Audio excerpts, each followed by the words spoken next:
If you ask yourself, what do I want my attitude to be when things go wrong? You're not going to say, I want to be annoyed, I want to be upset. When you ask yourself the question, what do I want my attitude to be? You're more likely to say, I don't want to be angry, I don't want to be annoyed about this. And having answered it that way, you will make some effort not to be angry and not to be frustrated. And I'll give you an example where it helped me a couple of years ago. I was driving in the western suburbs of Chicago in heavy rush hour traffic. Came to a set of traffic lights, turned left at the traffic lights, and a few seconds after turning left, I noticed in my rear view mirror a mobile discotheque. Cop car, flashing lights. So I pulled to the slower lane, he pulled to the slower lane. And I remember saying to myself, well, Holy St. Patrick and St. Bridget. Bit of respect there, please.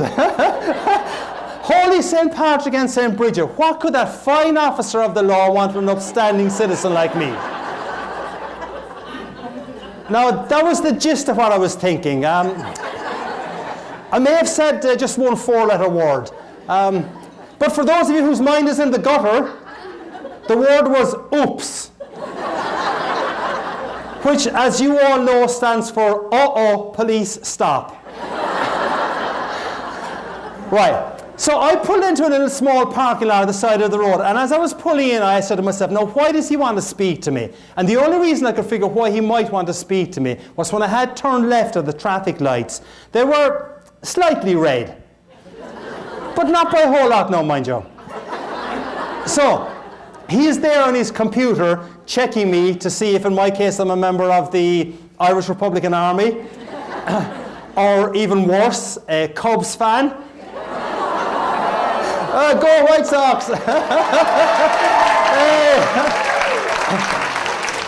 I have to tell you, depending on who I'm speaking to, I obviously try and put in a kind of an answer to that gets a reaction. But when I was speaking up near the Green Bay area a couple of years ago, I made the comment that the cop was checking to see if I was a member of the Irish Republican Army, or worse, a Packers fan. I didn't think I would get out of that room alive.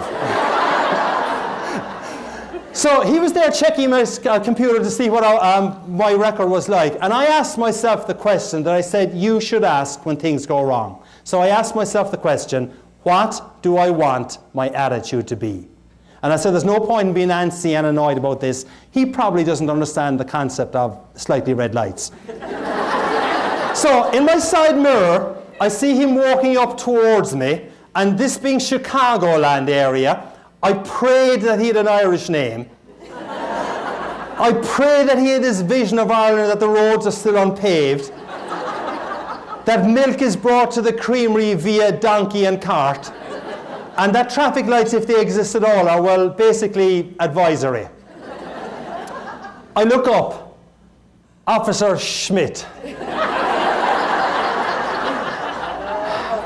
who proceeded to tell me in minute detail what I had done wrong. He asked for my license and he asked for my insurance. Now, none of this is made up, I promise you. I had asked myself the question, what do I want my attitude to be? As he is looking at my license, he says to me, sir, I like your attitude. I'm thinking, woohoo, I'm getting away with this. Then he looks at my insurance and he says, sir, your insurance certificate is out of date. My wife normally looks after that, officer. He smiled. I think he realized he was dealing with one more administratively incompetent husband. Ladies, you know the story, I'm sure. And he just handed back the insurance certificate to me and he said, look, take it easy on that one. Now, I should tell you that this event happened on the 16th of March. Okay? One day before St. Patrick's Day. So the rest of the conversation went as follows. We're having great good fun, and as you will see, it continued that way. So the rest of the conversation went, how much will this cost me, officer? He said, I'll cite you for the red light. I'll leave you go on the insurance. That'll cost you $75, sir. $75? Do you know how many pints of Guinness I can get tomorrow for $75? The guy cracked up laughing. I think he thought I was on crystal meth. And he said to me, sir, if I was to cite you for the red light and the lack of insurance, this would be significantly more expensive. You'd have to go to a traffic court. So I said, thank you, I appreciate the break you're giving me. I pulled into a very small parking lot with only one access and egress, so I had to turn the car around and drive by Officer Schmidt. As I drove by Officer Schmidt, I kid you not, he waved to me with a genuine smile. That was how the conversation had gone. And I said, this is crazy. This guy's waving to me with a genuine smile and he's after fining me 75 bucks. And I waved back to him with a genuine smile saying, this is really crazy. He's fined me 75 bucks and I'm waving back to him.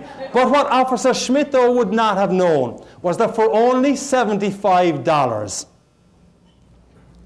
I had got a really memorable anecdote about the importance of asking yourself a really powerful question when things go wrong. And when things go wrong, and they will for every single person in this room at some stage, the question to ask yourself is, what do I want my attitude to be? It's a powerful question. If you get stuck in a traffic jam on the 88 this afternoon or 3:55 or going home, and there's nothing you can do about it, ask yourself the question, what do I want my attitude to be? Reinforce the point. Your behavior creates your brand. Your behavior determines what people say about you. What people say about you is your brand. What do people say about you? I'll leave it hanging there for a couple of seconds. In the business that you are in, creating an emotional relationship or a business relationship that's based on just more than pricing is really important. A few minutes ago, I spoke about Starbucks. And how many Starbucks junkies do we have here in this room? Okay, quite a few of you. All right, okay, all right. So, let's assume, we don't have to assume this. This morning, there was a number of people left their homes, let's say in the northern suburbs of Chicago, rushed out to their car, started driving on the highway, started honking at the cars in front of them that weren't going fast enough. They then get into the burbs and they start flipping the finger at the person who has the temerity to stop at a yellow light. A yellow light, can you imagine it? I mean, good Lord. And they're honking, giving out, flipping the board at everyone because people are driving so slowly. And then what this person will do will actually turn in to a Starbucks drive-through, where there's 11 cars in front of them, and they will wait 14 minutes to get their low-fat frappuccino with added whipped cream with a toss of cinnamon on top of it, right? And then when they get at their coffee, they're back out into the roads again, and they're going crazy at the people that are delaying them, right? Now, why does that happen? That happens because it wasn't a commercial transaction that went on there. It was an emotional transaction, right? And I think the more that you can move away from just pure commercial transactions to emotional transaction, the better your chances of being successful and getting repeat business. Do you remember the piece in the movie E.T. where the kind of fingers touched and the audience reaction was, ah, yeah, right. That's what you've got to try and create. That, in a sense, is what Starbucks has actually created. They've created an E.T. moment, an emotional transaction. And the question for you is, how can you create that kind of emotional transaction? It may not be as vivid or as powerful as the Starbucks one might be, but think about it, you're only paying $3.50 or $4.50 for that emotional transaction with Starbucks. A lot of your customers are putting out multi-million dollars for your business. So it's worth your time trying to figure out how you can create that E.T. moment. It's worth your time trying to figure out how your people, who hopefully have bought into the same goal and vision that you have got, can create that E.T. moment. There's one particular lady here, Donna Carlson, who's in the front row, who joined Edward Hospital in 1865. Oh no, 1965. Oh, sorry. Yeah. I was really intrigued about how well that Botox was working. Now, Donna joined the Edward Hospital in the medical records area, and I know you're saying 1965 medical records didn't exist then. Well, I was talking to her earlier, and she said they did. Basically, it was things like there are only two kind of categories: dead, not dead.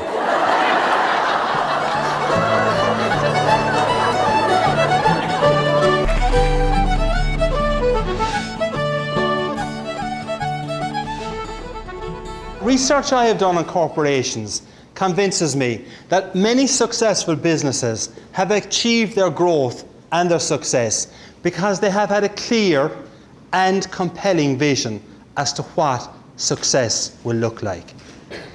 Now, as an Irishman, it might not surprise you to know that I'm a keen imbiber of a very famous black drink. There are a few things in life that give me greater pleasure than going to my local establishment, ordering my favourite drink, waiting patiently for that drink to be poured, and then, before I take my first satisfying sip, I ponder. And as music and chatter fills the background, I ponder why this drink has become so world famous. And by the way, I'm talking about Starbucks coffee here. The reason why Starbucks coffee has become such an amazing brand is because of the clear and compelling vision of the driving force behind Starbucks, Howard Schultz. In 1987, when Howard Schultz came to Chicago to open the first Starbucks unit outside of the Seattle area, he was walking the streets of Chicago with a colleague of his, and he said to that colleague, "In 5 years' time, everyone on this street would be walking around with a Starbucks cup in their hand." But Howard Schultz had a clear and compelling vision. He could see, he could visualize, he could imagine what success would look like. And it was that clear visualization that has energized him to build Starbucks to be the amazing brand that it is today. The question for you is, in your business, do you have a clear and compelling vision as to what success will look like? People often say to me, "Conor, do you have a clear and compelling vision?" And actually, as a speaker and storyteller, I do have a clear and compelling vision. And my clear and compelling vision is that I want to be mentioned in the same sentence as people like good to great author Jim Collins and people like Zig Ziglar. And people say, "Hey, he's pompous, isn't he?" But the actual sentence I want to be mentioned in is, "If you cannot get Conor Cunneen, well, Ziglar or Collins will have to do."